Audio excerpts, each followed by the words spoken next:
मेरा नाम राहुल है और ये कहानी मेरी जिंदगी का वो हिस्सा है जिसे मैं चाह कर भी कभी नहीं भुला सकता। ये एक ऐसी रात की बात है जब मुझे ये एहसास हुआ कि कुछ तो बहुत ही अजीब था मेरे आसपास। एक रात मैं अपने दोस्त के साथ पार्टी से लौट रहा था। घड़ी रात के करीब 2 बजा रही थी और सड़कें एकदम सुनसान थीं। चारों तरफ सन्नाटा, ठंडी हवा और गहरे काले बादलों से घिरा आसमान। ऐसा माहौल था कि दिल में अजीब सा डर समा रहा था।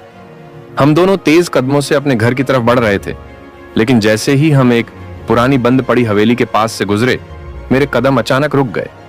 एक सर्द सी ठंडक मेरी रगों में दौड़ गई। मेरे पास कोई जवाब नहीं था। उस हवेली के अंदर से किसी के आने की आहट सुनाई दे रही थी। हमने पहले तो उसे नजरअंदाज करने की कोशिश की, पर अचानक वो आवाजें और तेज होने लगीं, जैसे कोई हमारे करीब आता जा रहा हो। मुझे ऐसा लगा जैसे किसी ने मेरा नाम पुकारा हो। सुनकर मेरी धड़कनें जैसे रुक गईं। दोस्त, चल यहां से निकलते हैं, ये जगह ठीक नहीं लगती। लेकिन मेरे कदम जैसे किसी अदृश्य ताकत के चलते थम गए थे। मैंने देखा, हवेली के दरवाजे पर एक परछाई खड़ी थी। वो परछाई धीरे धीरे मेरी तरफ बढ़ रही थी। मेरे दोस्त ने मुझे खींचकर कहा, दोस्त चल भागते हैं यहां से। और हम दोनों ने दौड़ना शुरू किया।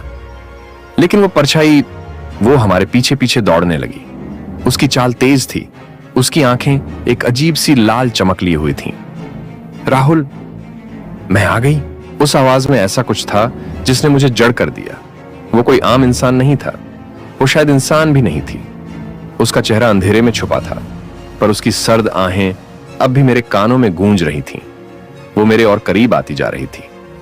हम जैसे तैसे दौड़ते हुए घर तक पहुंचे, लेकिन जैसे ही मैं दरवाजा बंद करने की कोशिश कर रहा था, एक ठंडी हवा का झोंका अंदर आ गया और मैंने फिर से उस आवाज को सुना, राहुल अब कोई जगह तुम्हें मुझसे नहीं बचा सकती। उस रात के बाद वो आवाज मेरे सपनों में आने लगी। हर रात मैं उस हवेली के दरवाजे पर खड़ा खुद को देखता और हर बार वो परछाई मेरे पास आती, धीरे धीरे, और कहती, राहुल मैं आ गई, हमेशा के लिए।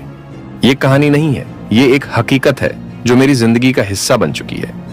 अगर कभी आप भी किसी सुनसान रास्ते से गुजरें और एक पुरानी हवेली को देखें, तो उसे नजरअंदाज मत कीजिएगा। शायद वो परछाई अब भी किसी और के इंतजार में हो,